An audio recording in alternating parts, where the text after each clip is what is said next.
Hello, everyone. I am Eva Medilek, your high performance and transformational leadership coach. And I want to talk to you today about armor.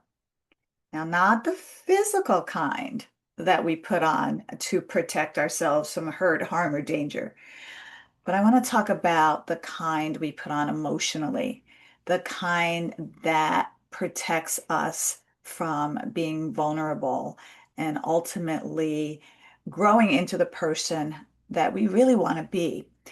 Here's the thing. If you want to show up more authentically in your life and you are trying to evolve and change and transform, you are fighting an armor that has probably been with you that you put on in your early life experiences to protect you from hurt or humiliation or embarrassment. So, what is the armor that you're wearing that's protecting you from growing into the person you want to be? Because a lot of us have really gotten good at wearing our armor. It's almost like an invisible shield, if you will. Some of us maybe use perfectionism as a way to armor up. Some of us use forms of control, maybe anger or sarcasm, or maybe we overact at things, or the silent treatment. That's my favorite one. That's guilty as charged with kind of shutting down and being silent to protect myself. But here's the thing about the armor, it really suffocates us, if you will. It actually prevents us from growing into that best version of ourselves. It keeps us from being connected. It keeps us from really tapping into our creativity and from being the kind of leaders and humans that we really want to be. So when we're armored up, we're rarely aligned with our values. And it's that misalignment or being out of alignment that is the disconnection that shows up in our mental health, our mental energy, our relationships, and how we treat people. So if you ever notice times in your life where you might be feeling particularly vulnerable, those are the times where you might be most reactive, right? Um, you throw up that emotional armor and shut down that vulnerability. And that's when you end up being kind of a bit of a jerk, if you will, because you're feeling that vulnerability, you're fighting it with the armor, so you react either with anger or with sarcasm or just being a bit of a jerk, as we say. So that's how we protect ourselves. And so it's really important to learn how to recognize it so that we can start to change it. So one of the things, I do a lot of leadership training as well. If you're in a leadership role or if you're building a business, and even how you lead and show up in your own life, it's important to invest in growth. It's important to invest in personal development so that you're not solely focusing on performance coaching that just focuses on your skills or your KPIs. There's another element to all this that makes you a better person, a better leader, a better spouse, partner, son, daughter, sibling.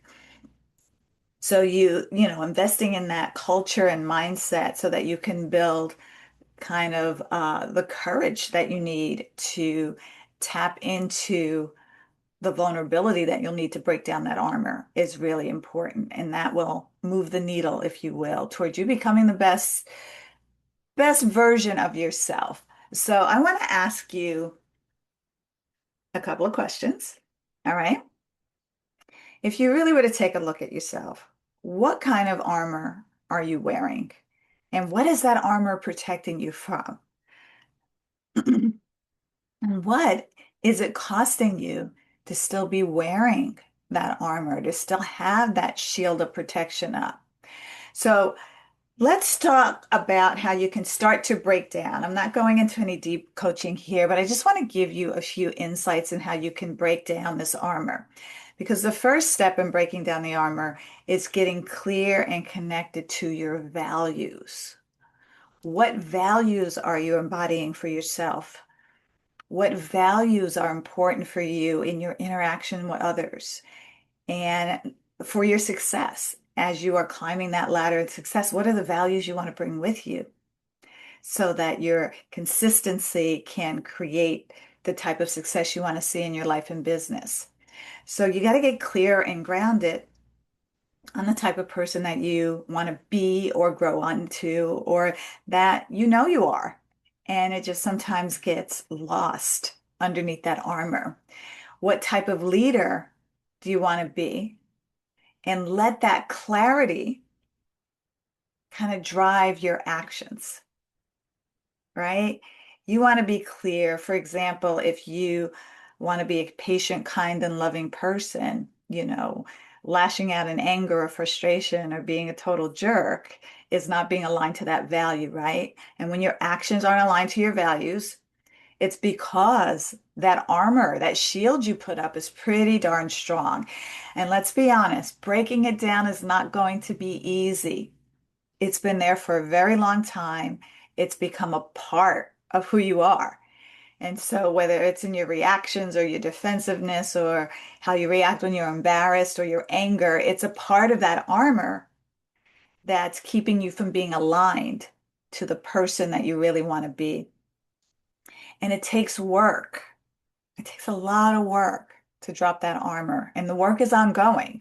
You have to constantly chip away at it until little by little by little, your actions start to be aligned with your values, and you can show up as that person that reflects the best of who you are. So here's one thing I want you to do. I'm going to give you an action step. I want you, when you stop watching this video, to pick a powerful word that describes the best of you. Just one word that you want to be. Well, actually, I'm going to change that. I want you to pick 3 words. I remember I picked my 3 words about 8 years ago on who I want to be, the person I want to show up in my life, in my business, in my leadership, in every area of my life. I want to be this type of person. And so, what is it for you? Is it loving? Is it kind? Is it compassionate? Is it empathetic? Do you want to be a safe person to talk to? You want to be understanding? What is it that really reflects the truest and best of you that you would actually like to receive from other people too, right? Because if we want to be understood, listened to, heard to, and really be valued for who we really are, we've got to give that to other people too. We've got to show up that way in our own lives. So get really clear and grounded on who you are and create an I am statement. I am a loving, kind, compassionate person, leader, sibling, child, spouse, whatever it is for you. And get grounded in those 3 words. Really ground yourself. Put an alarm in your phone with those 3 words to pop up to remind you throughout the day this is who you are as a person. And when you react, when your armor is up and you find yourself being a jerk, ask yourself, am I living in alignment with those 3 words? Because when you set an intention for who you want to be, it really directs all of your actions so you can show up that way. And you've got to be clear on what that is. For example, I know I want to be a patient person and I'm always praying for patience. But what I've realized is that patience isn't going to magically come to me. But I will have opportunities, too many to count, unfortunately, that will require me to practice patience, to practice being patient. I want to be patient. Somebody's getting on my last nerve. It's an opportunity for me to grow into that patient person, right? So, if this resonates with you, if it's something that you can take, especially as we're coming up on a time when we're reevaluating everything that we've accomplished and who we've been throughout the year, please like this video, subscribe, share it with someone else who might resonate with it. And until next time, I'll go into a little bit deeper about the specifically for leadership, kind of based on this same subject. So I hope you found some value in this. Thank you for watching. Thank you for listening. And until next time.